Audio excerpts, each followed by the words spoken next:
Bonjour tout le monde, bonjour, soyez tous la bienvenue encore une fois ce matin. Un autre direct, alors je viens de me brancher tout simplement, ça fait après une minute que je suis branché, même pas. Et bon, écoutez, on va attendre que les gens se connectent avant de commencer cette étude que nous avons ce matin sur la parole de Dieu. Ceux qui se connectent, alors ne gênez-vous surtout pas pour venir me faire un petit coucou afin que je puisse vous saluer. Merci d'être là ce matin encore une fois. Alors on va attendre quelques minutes. Il est 56, 9h56 pour moi. Et probablement il y a une petite différence avec vous, là. Mais quelques minutes, on laisse les gens se connecter. Puis je vous reviens exactement avec la parole de Dieu ce matin.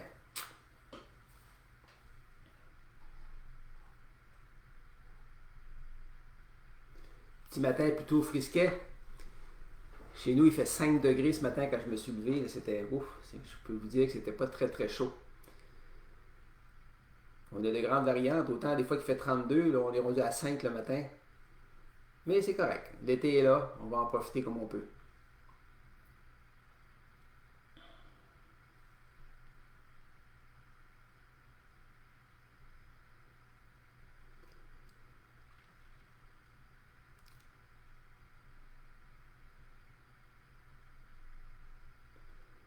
Encore quelques minutes pour que les gens puissent se brancher.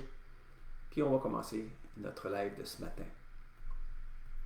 Toujours important de se brancher quelques minutes avant. En tout cas, on m'avait bien averti de le faire parce qu'il faut permettre aux gens de prendre le temps de se connecter. Et c'est ce qu'on fait.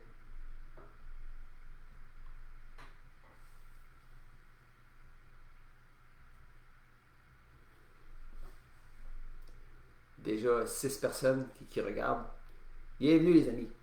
Bienvenue. Je suis content de vous voir ce matin. Bien que je ne vous vois pas, mais au moins je sais que vous êtes là. Je suis content. Ça m'encourage. Bonjour Francine. Bonjour, bienvenue encore une fois ce matin. Je suis content.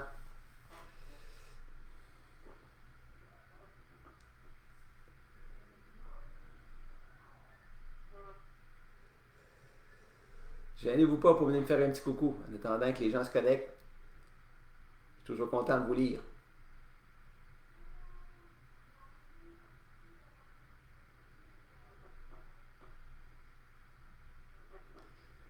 Ils diront ce qu'ils voudront, vivre la technologie, n'est-ce pas? Même si on vit cette période de pandémie, il y a toujours moyen de communiquer avec les gens, de se communiquer entre nous grâce à cette technologie. Puis moi, pour moi, c'est vraiment une bénédiction, là. C'est la raison pour laquelle que je m'en sers. Bonjour Alain. Bonjour Alain. Merci d'être là, fidèle au poste toujours.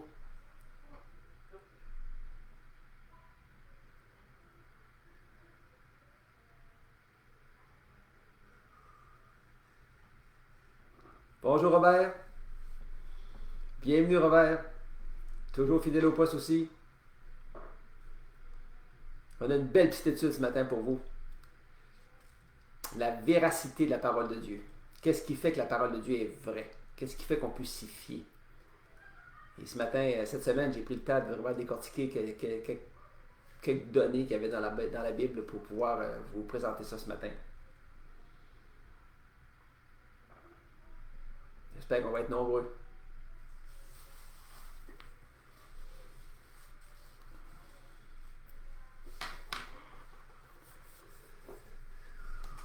Soyez patients quelques minutes là, ça ne sera pas tellement long. On commence dans une seule minute, on commence.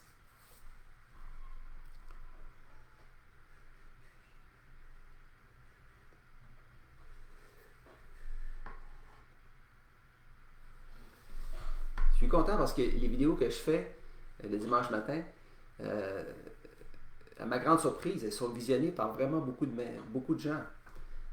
Le dernier vidéo que j'ai fait, il y avait au-dessus de 200 vues, ce qui est super intéressant.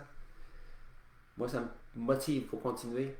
Puis j'espère pour vous que ça vous enseigne, que ça vous permet de voir d'un autre côté de la Bible, l'autre côté de la Bible, celle qu'on ne connaît pas. Bonjour Jean-Patrick, content de te voir ce matin. Bonjour Jean-Patrick. Bon, 10 heures, on va commencer immédiatement. Je sais qu'il y en a déjà pas mal de connectés. Et merci à tous ceux qui m'ont fait un petit coucou. Bonjour Micheline. Bonjour ma chère maman. Soyez la bienvenue. Je suis content de vous voir ce matin, de vous entendre du moins. Et on va commencer immédiatement. Alors bonjour tout le monde. Bonjour, soyez tous la bienvenue. Toujours un live le dimanche matin à 10h. J'essaie d'être fidèle le plus possible. C'est une grande joie pour moi, écoutez, de vous voir chaque dimanche là. Et c'est un rendez-vous dimanche après dimanche et vous y êtes fidèles. Et moi, je suis heureux de voir ça. Bien entendu, aujourd'hui, écoutez, on va se plonger dans la parole de Dieu, comme on le fait d'habitude. Et aujourd'hui, il y a une raison pour laquelle je le fais, c'est que j'ai essayé de trouver dans les Écritures qu'est-ce qui pourrait faire qu'on peut se fier sous la parole de Dieu à 100% et de nous convaincre qu'elle est vraie, afin qu'on puisse s'y fier, puis connaître vraiment la vérité concernant Dieu le Sauveur, Jésus-Christ. Je vous ai déjà dit dans un live précédent que la parole de Dieu avait été écrite sur une période de 1400 ans. C'est tout de même assez long, 1400 ans. Et qu'elle avait été écrite par à peu près entre 40 et 45 personnes, je n'ai pas le chiffre précis, là. Et que doctrinalement parlant, là, tout se tient. Il n'y a rien qui se contredit d'un livre à l'autre. C'est un livre parfait. Et plus qu'on étudie dans ce livre-là, écoutez, plus qu'on peut en voir vraiment la puissance comme telle. Dans ce live, ce que je fais ce matin, on va y retrouver plusieurs prophéties qui ont trouvé leur accomplissement dans leur temps, bien entendu. Une prophétie, c'est quoi? C'est une annonce ou une prédiction que Dieu révèle à son peuple par l'intermédiaire d'un prophète. C'est ça, une prophétie. Jésus a aussi annoncé des événements à venir et ça s'accomplissait tout le temps. Là. Tout ce qu'il prédisait s'accomplit. Parce que toutes les prophéties qui sont bibliques, ils viennent tous de Dieu. Alors, il est certain que ce qui a été annoncé devait se produire. Ce qui est intéressant, c'est que à l'époque où nous sommes, il y a beaucoup de prophéties qui ont déjà trouvé leur accomplissement. Et certaines sont majeures et même frappantes. Voici un petit exemple de prophétie qui a été annoncée dans l'Ancien Testament, ça veut dire avant Jésus, et qui s'est réalisée et avec lequel on peut avoir aussi des preuves. Le premier exemple, c'est la naissance de Jésus. Okay? La naissance de Jésus par une vierge. Cette prédiction a été faite environ 700 ans avant la naissance de Jésus. Et c'est Ésaïe qui avait fait cette prédiction-là.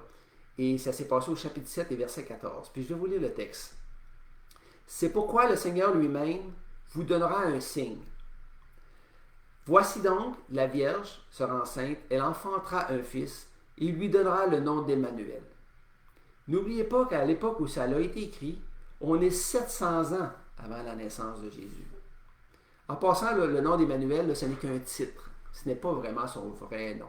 Okay? Ce n'est qu'un titre. Puis on voit ça dans le livre de Matthieu, chapitre 1, verset 23, qui nous donne vraiment la signification de ce titre-là. C'est « Voici la Vierge sera enceinte », on parle encore de Marie, « elle enfantera un fils, on lui donnera le nom d'Emmanuel, ce qui signifie « Dieu avec nous ». Jésus, écoutez, c'était le corps humain que Dieu a pris pour venir nous visiter. Il a quitté les cieux pour venir nous visiter dans un corps humain, et ce corps-là, c'était Jésus, et il portait le titre d'Emmanuel qui veut dire « Dieu avec nous ». Les Juifs attendaient vraiment l'arrivée du Messie. Ce Messie-là qui avait été annoncé des centaines d'années auparavant. Et Dieu tient toujours ses promesses. C'est comme un peu comme nous, les chrétiens de nos jours, là, plus de 2000 ans après que Jésus soit venu au monde, là, on attend toujours le retour de Jésus. On l'attend parce qu'il a été prédit qu'il allait revenir. Et il va revenir parce que Dieu tient toujours ses promesses. On va regarder ensemble dans le livre de Actes des Apôtres, au chapitre 1 et versets 10 à 11. Après sa résurrection, là, Jésus est demeuré comme 40 jours sur la terre. Et plusieurs l'ont vu. Des centaines de personnes l'ont vu après sa résurrection. Et au bout de 40 jours, Jésus a quitté la terre sous les yeux de ses disciples. Ils l'ont vraiment vu partir. Et voici le texte, au verset 9. Après avoir dit cela, en parlant de Jésus, il fut enlevé pendant qu'ils le regardaient et une nuée le déroba sous leurs yeux. Et comme ils avaient les regards fixés vers le ciel pendant qu'ils s'en allaient, voici deux hommes vêtus de blanc leur apparurent et dirent, Hommes galiléens, pourquoi vous arrêtez-vous à regarder le ciel? Ce Jésus qui a été enlevé du ciel, du milieu de vous, viendra de la même manière que vous l'avez vu allant au ciel. Donc, ça laisse présager à 100% que Jésus va revenir. Ce n'est pas le seul endroit où l'on parle du retour de Jésus. Là. Dans le livre de Jean, au chapitre 14, verset 3, il écrit, et là c'est toujours Jésus qui parle, et lorsque je m'en serai allé, et que je vous aurai préparé une place, je reviendrai et je vous prendrai avec moi, afin que là où je suis, vous y soyez aussi. Moi, j'ai la ferme assurance que ces choses-là vont se produire, mes amis. C'est certain à 100%. Et c'est ça d'ailleurs la foi. Okay? La foi, c'est quoi? C'est une ferme assurance des choses qu'on espère.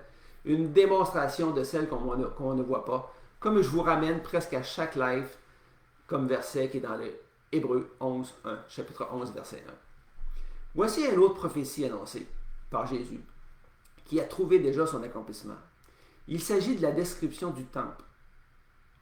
Nous pouvons lire cette prophétie dans le livre de Marc au chapitre 13, versets 1 et 2, qui dit « Lorsque Jésus sortit du temple, un de ses disciples lui dit « Maître, regarde quelle pierre et quelle construction. » Là, il est en train de lui montrer à Jésus « As-tu vu comme c'est bien fait et comme c'est beau? » Et Jésus lui répondit « Vois-tu ces grandes constructions?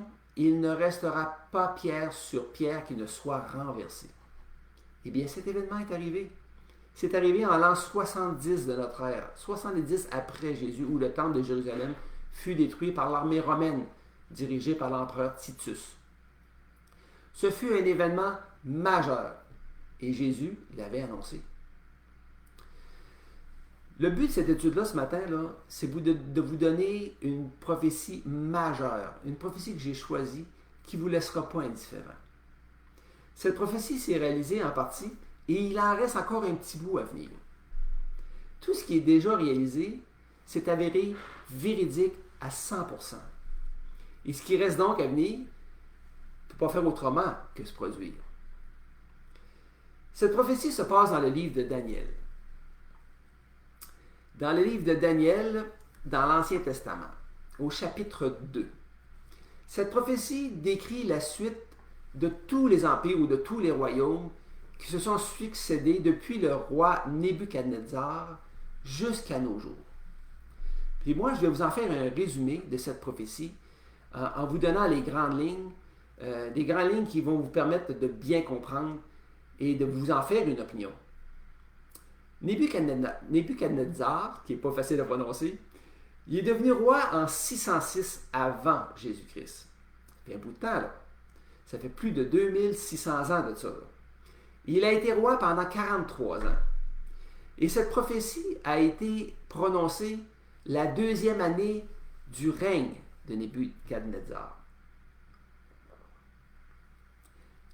Une nuit, le roi eut des songes. Il avait l'esprit agité et avait beaucoup de misère à dormir.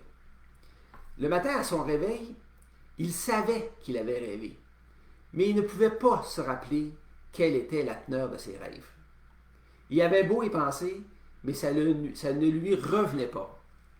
Cependant, ces rêves-là étaient importants parce que ça l'intriguait grandement. Il savait qu'il lui avait été révélé des grandes choses, mais il ne pouvait pas s'en souvenir. Alors, qu'est-ce qu'il a fait? Il a fait venir les sages, les magiciens, les astrologues, les enchanteurs, les chaldéens, pour demander de lui dire quels furent ses rêves et quelle était l'interprétation. Bien entendu, écoutez, les gens ont demandé au roi de leur faire connaître les rêves. Et eux pourraient ensuite donner l'interprétation. Alors le roi, il ne pouvait pas leur dire, car il ne s'en souvenait pas des rêves, mais il savait qu'ils étaient importants. Alors le roi a insisté, mais ces gens, écoutez, ils ne pouvaient pas donner l'interprétation sans connaître vraiment le rêve. Je pense que c'est logique, là. Écoutez ce que le roi leur a tout simplement dit. Il avait dit, si vous n'en êtes pas capable de trouver les rêves, eh bien écoutez, vous allez tous mourir. Alors pouvez-vous imaginer la pression? vous ne savez pas les rêves, puis vous devez les interpréter. Ça va pas bien, là.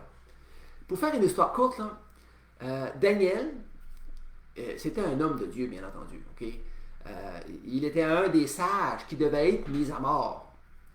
Lui, il est allé auprès du roi, puis il lui a demandé, il a dit, donnez-moi du temps, puis je vais trouver la réponse à vos questions.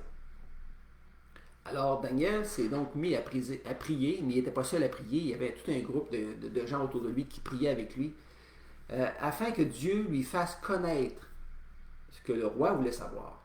Et Dieu lui a accordé cette grâce dans une vision durant la nuit. Dieu lui a révélé les rêves de Nebuchadnezzar afin de les interpréter. Bien entendu, Daniel a béni Dieu, le roi des cieux, et je peux imaginer qu'il était très, très, très content. Arrivé devant le roi, la première chose que Daniel a faite, qu'est-ce qu'il a fait? Il a rendu grâce, il a rendu la gloire à Dieu, car c'est lui seul qui a permis à Daniel de connaître les choses cachées. Alors la gloire revenait entièrement à Dieu, personne d'autre. Et Daniel n'était que le messager que Dieu a utilisé. Donc Dieu lui a vraiment fait une grâce. Alors mais Daniel, il a commencé à révéler au roi le songe qu'il avait lu. Et c'est là que je vais vous lire le texte. Okay? Il a fait une description du songe, puis ça commence au verset 31 du chapitre 2. C'est écrit, « Ô roi, tu regardais, et tu voyais une grande statue. Cette statue était immense et d'une splendeur extraordinaire. Elle était debout devant toi et son aspect était terrible. La tête de cette statue était d'or pur. Sa poitrine et ses bras étaient d'argent. Son ventre et ses cuisses étaient d'airain.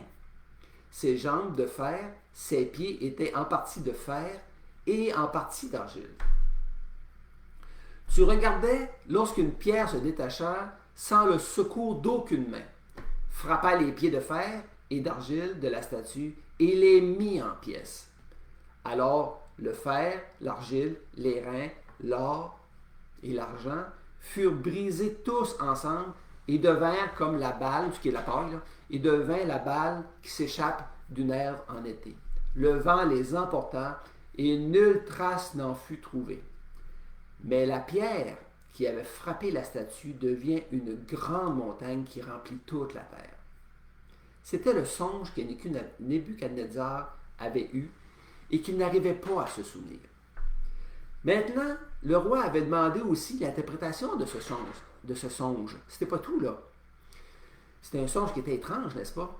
Et en gros, Daniel a décrit à Nebuchadnezzar, dans ce songe-là, il a tout décrit les royaumes qui vont se suivre jusqu'au retour de Christ qui va régner sur la terre. Il va servir de cette statue-là pour en faire une description. Il ne faut surtout pas oublier qu'on est au 6e siècle avant Jésus-Christ. On est 600 ans avant Jésus-Christ, là. Et que le roi et même le peuple n'avaient aucune idée des choses qui s'en venaient là. Ce qui est intéressant, c'est que nous, on est là comme 2000 ans après Jésus, et nous, on a le bonheur de pouvoir vérifier qu'est-ce qui a été annoncé dans le songe, si vraiment ça s'est arrivé. Si l'interprétation de Daniel avait été bonne, l'interprétation qu'a donnée à Nebuchadnezzar. Je vais l'appeler le roi, je pense que ça va être plus facile. Daniel commence par interpréter en utilisant la tête de la statue. Voici ce qu'il a dit au chapitre 2, versets 36 et 38. C'est marqué, « Voilà le songe. » Alors il s'apprête à donner l'interprétation du songe. « Nous en donnerons l'explication devant le roi. Ô roi, tu es le roi des rois, car le Dieu des cieux t'a donné l'empire, la puissance, la force et la gloire. Il a remis entre tes mains, en quelques lieux qu'il habite, les enfants des hommes, les bêtes, les champs, les oiseaux du ciel, et il t'a fait dominer sur tous. C'est toi qui es la tête d'or. » Alors le roi était un roi de l'empire babylonien, représenté par la tête en or de la statue. Cet empire fut en place de 606 à 538 avant Jésus-Christ. Remarquez une chose, c'est que plus qu'on baisse d'années avant Jésus-Christ, plus qu'on s'approche de Jésus-Christ. Et plus qu'on augmente après Jésus-Christ, bien, plus qu'on est dans notre ère. Ce fut un règne de pouvoir et de prestige représenté ici par l'or. Au verset 39, maintenant Daniel ajoute au roi en parlant de la poitrine et des bras qui étaient en argent, comme il a vu dans le songe, et qui étaient aussi un métaux moins précieux que l'or. C'est écrit, après toi, au verset 39, après toi, il s'élèvera un autre royaume, moindre que le tien. Après l'empire de Babylone, le second empire fit son apparition. Il s'agit de l'empire des Mèdes et des Perses, représenté ici par l'argent. Cet empire il fut un règne d'ordre financier et ça a eu lieu de 539, tout de suite après Babylone, 539 à 331 avant Jésus-Christ, sous le règne de Cyrus. Fait intéressant, c'est que les deux bras représentent les Mèdes et les Perses. Dans le même verset, il dit encore, « Puis un troisième royaume qui sera d'airain et qui dominera sur toute la terre. » Ce royaume ici est représenté par le ventre et les cuisses de la statue. Cette partie-là était en airain. L'airain, c'est comme une sorte de bronze. C'est le troisième empire qui en sera un empire grec sous la direction de Alexandre le Grand. J'espère que vous vous souvenez, Alexandre le Grand est quelque chose que moi j'avais déjà entendu parler. J'espère que vous aussi. Ce sera un empire militaire. Et c'est la raison pour laquelle Daniel dit qu'il dominera sur toute la terre. Cet empire-là, ça s'est passé en 331 avant Jésus-Christ jusqu'à 168 avant Jésus-Christ. Au verset 40, Daniel dit au roi, « Il y aura un quatrième royaume, fort comme du fer. De même que le fer brise et rompt tout, il brisera et rompra tout, comme le fer qui met tout en pièces. » Ce quatrième royaume, ou empire, si on peut dire, en sera un romain, représenté par les jambes en fer. Ce sera sous la gouverne de César Auguste. Et cet empire est arrivé de 168 avant Jésus-Christ jusqu'à 476 après Jésus-Christ. Alors Jésus est venu au monde dans ce temps-là. On commence à s'approcher de nous, là, les amis. Là. On est rendu à 476 après Jésus. Un fait intéressant, c'est que l'Empire romain était divisé en deux, d'où les deux jambes. Il y avait la Rome occidentale et il y avait la Rome orientale. Nous savons aussi que Jésus est venu sur la terre sous le règne des Romains, comme je vous disais tantôt. Le verset 41 parle des pieds et des orteils, qui étaient en partie de fer et en partie d'argile. Vous savez, c'est quoi de l'argile? C'est comme de la glaise. Si le fer représente la dictature des empereurs romains, l'argile, lui, représente la gouvernance par le peuple, c'est-à-dire la démocratie. Alors, le fer symbolise la dictature et l'argile symbolise le peuple dans la parole de Dieu. Et le livre d'Isaïe, là, écoutez, il exprime très bien, au chapitre 64 et verset 7, qui dit « Nous sommes l'argile, c'est toi qui nous as formés. Nous sommes tous l'ouvrage de tes mains. » Ici, on parle du peuple juif. Donc, l'Empire romain deviendrait en partie fort dans le temps et en partie fragile. Et le verset 42 dit « Et comme les doigts des pieds étaient en partie de fer et d'argile, ce royaume sera en partie fort et en partie fragile. Tu as vu le fer qui était mêlé à l'argile, parce qu'ils se mêleront par des alliances humaines. On voit ici des alliances humaines entre les peuples. Mais ils ne seront point unis un à l'autre, de même que le fer ne s'allie point avec l'argile. » Et là, c'est en plein ce que nous sommes en train de vivre, les amis. L'Empire romain est divisé en 10 parties. Là, je n'entrerai pas en détail dans les 10 parties parce que, sincèrement, ce n'est pas le but de cette étude-là. Mais il y a vraiment 10 parties. Là. Ce qui est important de savoir, c'est que tout ce que Daniel avait annoncé à Nebuchadnezzar est arrivé car on est bien positionné pour le vérifier. On est capable de vérifier qui nous sommes 2600 ans après le roi Nebuchadnezzar. Cependant, il y a une petite partie qui n'est pas encore arrivée. Et ça, on retrouve ça au verset suivant, qui est le verset 44 et 45, qui dit « Dans les temps de ces rois, le Dieu des cieux suscitera un royaume qui ne sera jamais détruit et qui ne passera point sous la domination d'un autre peuple. Il brisera et détruira tous les royaumes, et lui-même subsistera éternellement. » C'est ce qu'indique la pierre que tu as vue se détacher de la montagne sans le secours d'aucun homme, d'aucune main, et qui brisera le fer, l'airain, l'argile, l'or. Le grand Dieu a fait connaître aux dieux ce qui doit, pas à Dieu, mais au roi, ce qui doit arriver après cela. Le songe est véritable et son explication est certaine.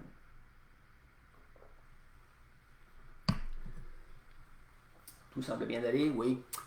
La pierre, écoutez, qui va détruire tous les empires et tous les royaumes, c'est Jésus. C'est Jésus qui va revenir sur la terre pour régner. Ce sera le dernier royaume et il va subsister à jamais. La montagne représentée, qu'on a vu dans le songe, là, ça représente le royaume de Christ qui va remplir toute la terre. C'est comme un gouvernement mondial, si on peut dire. Ce royaume ne sera jamais détruit. Ce que je veux vous faire comprendre par ce texte, mes amis, là, tiré du livre de Daniel, c'est que si Daniel a prédit à la perfection toutes les choses à partir de l'an 600 ans avant Jésus jusqu'à aujourd'hui, il est certain que ce qui n'est pas encore arrivé va se produire. C'est certain à 100%. La pierre qui se détacha sans le secours d'aucune main, je le répète, c'est Jésus-Christ. Jésus est souvent comparé à une pierre ou à un rocher dans la Bible. Je vais vous donner 2-3 petits versets qui en font allusion. Dans le psaume 118, 22, il est écrit que la pierre qu'ont rejeté ceux qui bâtissaient, c'est-à-dire les Juifs, est devenue la principale de l'angle. Ça veut dire que c'est devenu le fondement. Romains, dans le livre, dans le Nouveau Testament, Romains chapitre 9, verset 33, dit que selon qu'il est écrit « Voici je mets en Sion », ça veut dire à Jérusalem, dans le pays d'Israël, une pierre d'achoppement et un rocher de scandale. Celui qui croit en lui ne sera point confus. 1 Pierre chapitre 2, versets 7 et 8 dit aussi « L'honneur est donc pour vous qui croyez. Mais pour les incrédules, c'est-à-dire ceux qui ne croient pas, la pierre qu'ont rejeté ceux qui bâtissaient est devenue la principale de l'angle, une pierre d'achoppement et un rocher de scandale. Et ils s'y heurtent, pour n'avoir pas cru à la parole, et c'est à cela qu'ils sont destinés. La pierre, dans les 3 versets que je viens de vous donner, et il y en a d'autres versets là, mais dans les 3 que je viens de vous donner, c'est toujours Jésus. Une pierre qui peut sauver parfaitement, puis une pierre qui peut aussi détruire si on s'y frotte. Il ne faudrait pas croire que le texte que nous avons étudié ce matin là, est la seule prophétie qui se réalise. La Bible en est remplie. Lorsque Jésus fut sur la croix, juste avant de mourir, qu'est-ce qu'il a dit? Il a dit « Tout est accompli ». Oui, ça voulait dire que Jésus avait tout accompli pour nous. Mais ça voulait aussi dire que tout ce qui avait été annoncé par les prophètes le concernant s'est réalisé à 100%. Tout ce qui avait été annoncé a été réalisé. Tout est accompli. Il y a des choses qui ont été accomplies. Je vais vous en donner quelques exemples. La naissance d'une vierge, je vous en ai parlé au début, a été accomplie. Son lieu de naissance, Bethléem, a été annoncé d'avance, des centaines d'années d'avance. Qu'aucun os allait se briser lorsqu'il serait crucifié. Il s'est annoncé aussi qu'il allait partager ses vêtements, qu'il allait les tirer au sort. C'est annoncé des centaines d'années avant. Ça a été annoncé qu'il serait fils de Dieu, qu'il serait de la lignée de David, qu'il serait de la lignée de la tribu de Juda, qu'il sortirait de cette tribu-là, qu'il serait sacrificateur pour toujours, qu'il ferait des miracles, ça a été annoncé, qui serait trahi par un ami. Vous savez c'est qui? C'est Judas.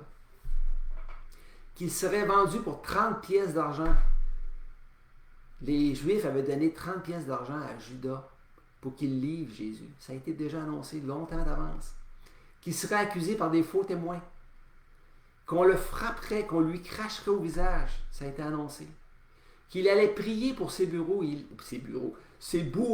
Il l'a fait sur la croix. Qu'il souffrirait de soif sur la croix. C'est écrit, Jésus eut soif.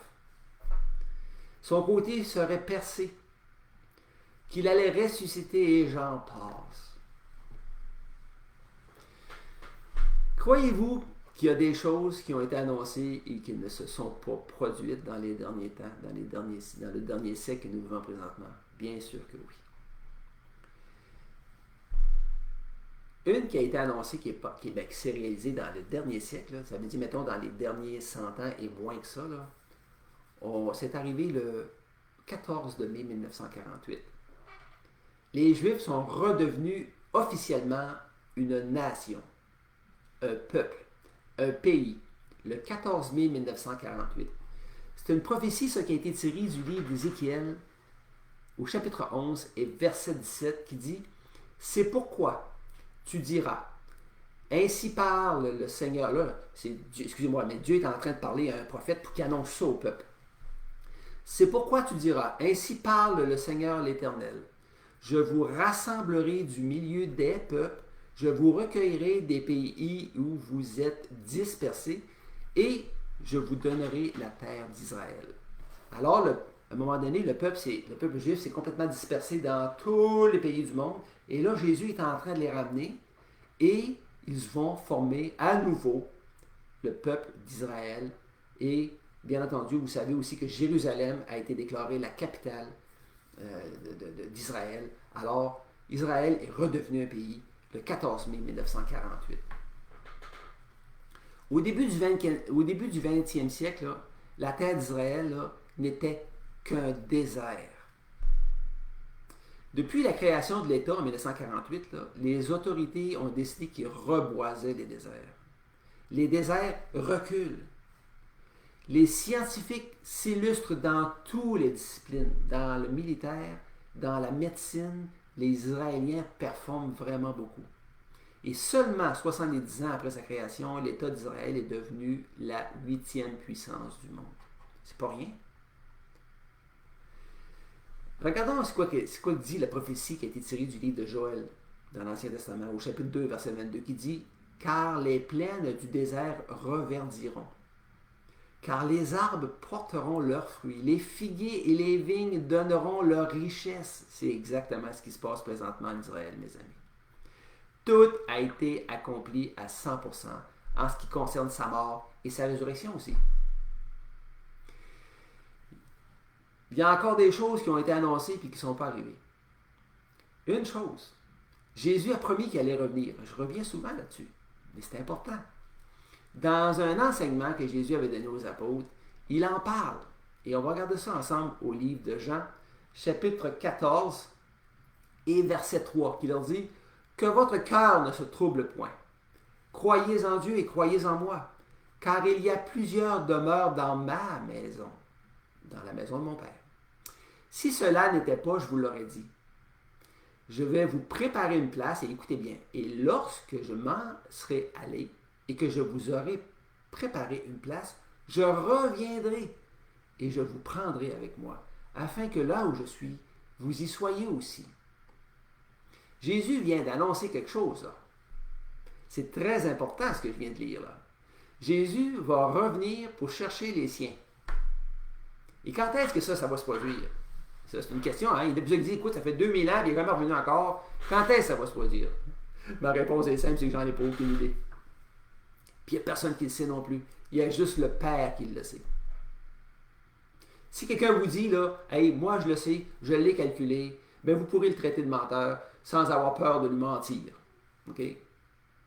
Jésus il a donné plein de signes dans lesquels je ne rentrerai pas ce matin, là, dans les Écritures, qui dit, lorsque ces choses arriveront, sachez que je suis proche. Et Un jour, peut-être que je ferai une petite étude là-dessus, un live là-dessus, pour vous montrer qu'est-ce que les choses sont en train de passer sur la terre qui fait qu'on peut savoir que Jésus est vraiment proche. La question a été posée à Jésus et sa réponse fut que seul le Père le savait du moment de son retour. Okay? Puis c'était pas important pour nous de le savoir. Là. Et la seule chose qu'il nous demande, c'est quoi? C'est d'être prêt. Être prêt pour ce voyage. Mais comment faire pour être prêt? Pour faire partie de ce voyage-là, il faut être sauvé. La Bible utilise le terme sauvé pour décrire les gens qui appartiennent à Christ. Ça veut dire quoi être sauvé? Ça veut dire appartenir à Christ. Il est donc possible d'appartenir à Christ. Ça veut dire aussi que nous sommes voués à passer l'éternité avec lui. Parce que c'est lui qui sauve et non pas nous. Il nous sauve aussi de la colère à venir. Ça, c'est important de le savoir. Romains 8 nous dit « Il n'y a donc maintenant aucune condamnation pour ceux qui sont en Jésus-Christ. » Donc, pas d'enfer non plus. Parce que l'enfer, je ne vous mentirai pas, ça existe vraiment. Un nouveau corps va nous être donné aussi lorsqu'il va venir nous chercher. Un corps parfait qui nous permettra de contempler notre Sauveur tel qu'il est. Parce que le corps qu'on a présentement ne serait tout simplement pas capable. Étant sauvé, Dieu il dit une chose très très importante. Il dit que l'Esprit de Christ vient habiter en nous et qu'il nous transforme, qu'il nous enseigne, qu'il nous corrige, qu'il nous réconforte et j'en passe. Nous devenons littéralement le temple de Dieu ou la résidence de Dieu. Et ça, je vais vous le prouver dans le livre de 1 Corinthiens, chapitre 3, versets 16 et 17, qui dit, là c'est Jésus qui parle, non, excusez-moi, c'est Paul qui parle. Ne savez-vous pas que vous êtes le temple de Dieu et que l'Esprit de Dieu habite en vous? Si quelqu'un détruit le temple de Dieu, Dieu le détruira, car le temple de Dieu est saint et c'est ce que vous êtes. C'est pour ça que le temple de Jérusalem a été détruit, car aujourd'hui il ne servirait plus du tout, parce que l'Esprit habite en celui qui est sauvé. Et nous devenons le temple de Dieu, côté spirituel. C'est Jésus qui donne l'Esprit et qui vient habiter en ceux qui sont sauvés.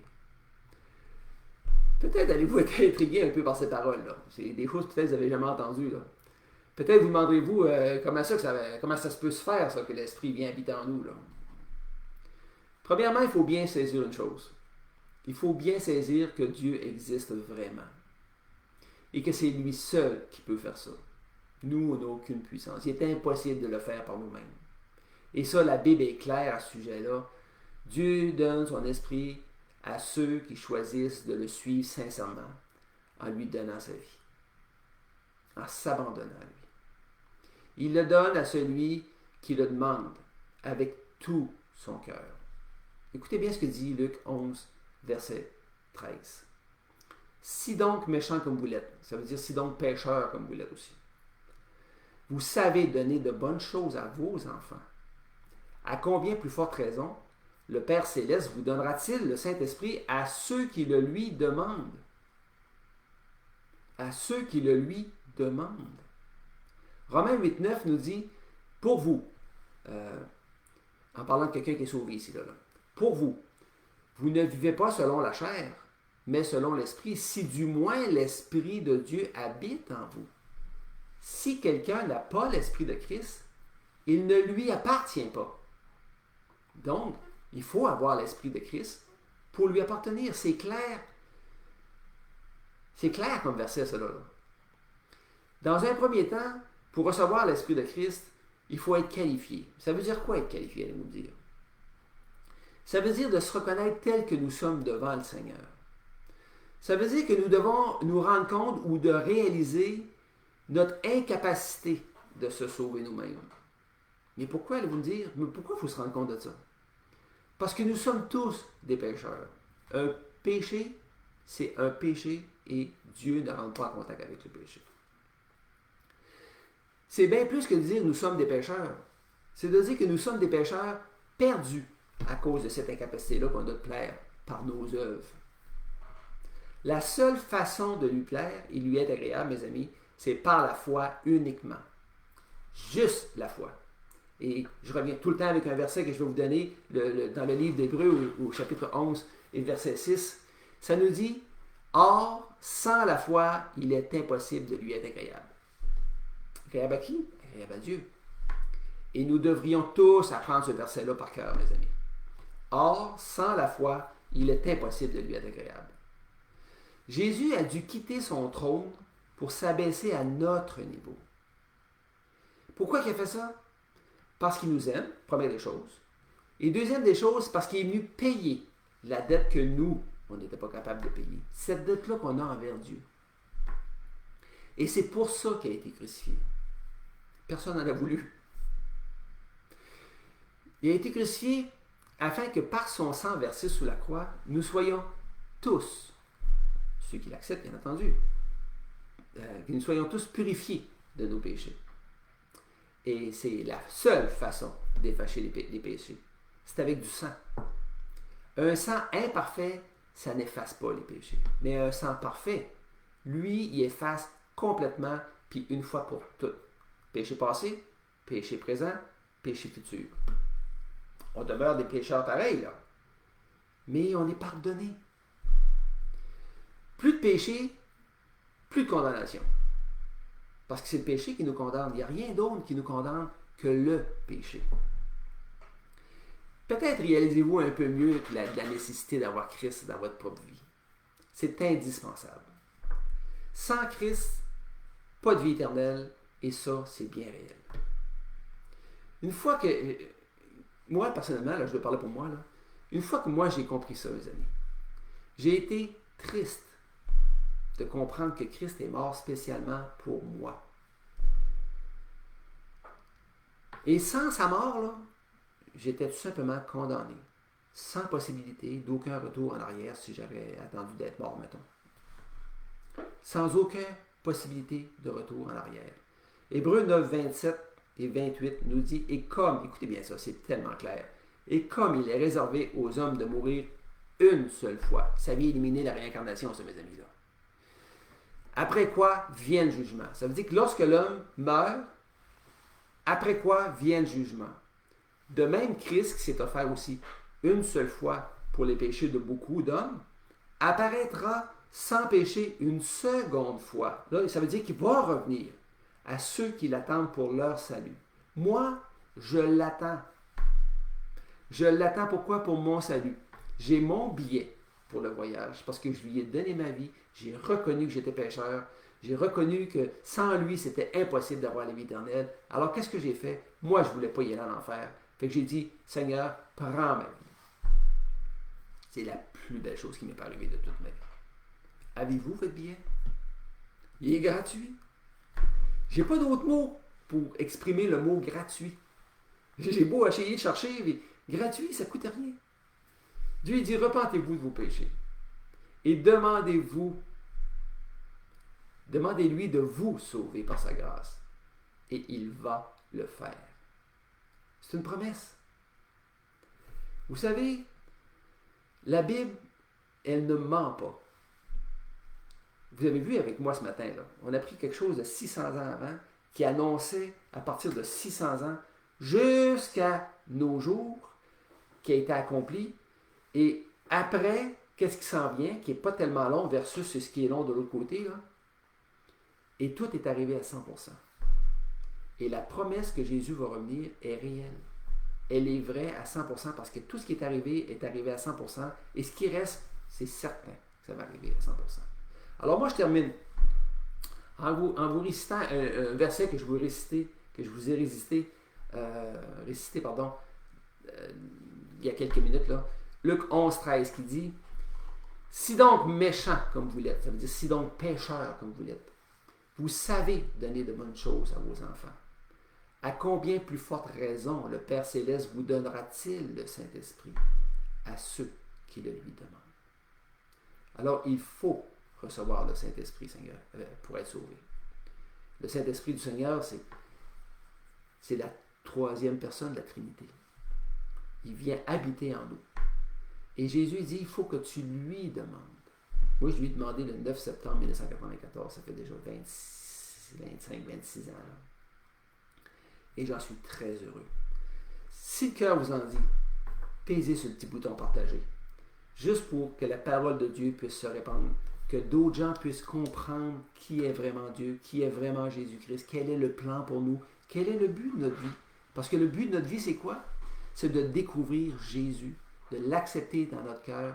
Et ce qui va venir après cette vie-là, c'est là que ça commence.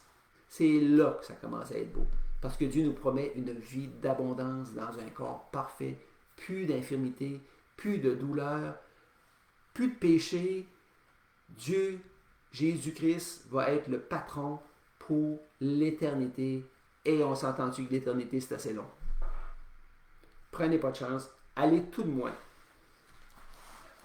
vérifier dans ce livre-là. Si vous avez besoin d'aide, gênez-vous pas. Mon messenger est là pour ça. Si vous voulez m'envoyer un courriel, c'est philaction, PHILACTION, @gmail.com. Envoyez-moi un petit courriel, je vais vous aider. Vous n'avez pas de Bible? Écrivez-moi, je vais m'arranger pour vous en avoir une. C'est pas compliqué ça. C'est facile pour moi de faire ça. Alors, merci d'avoir été là ce matin. Merci de votre écoute. Je suis vraiment content de vous voir là. Pesez ce petit bouton partager et je vous souhaite un bon dimanche. Que Dieu vous garde et à la prochaine. Au revoir.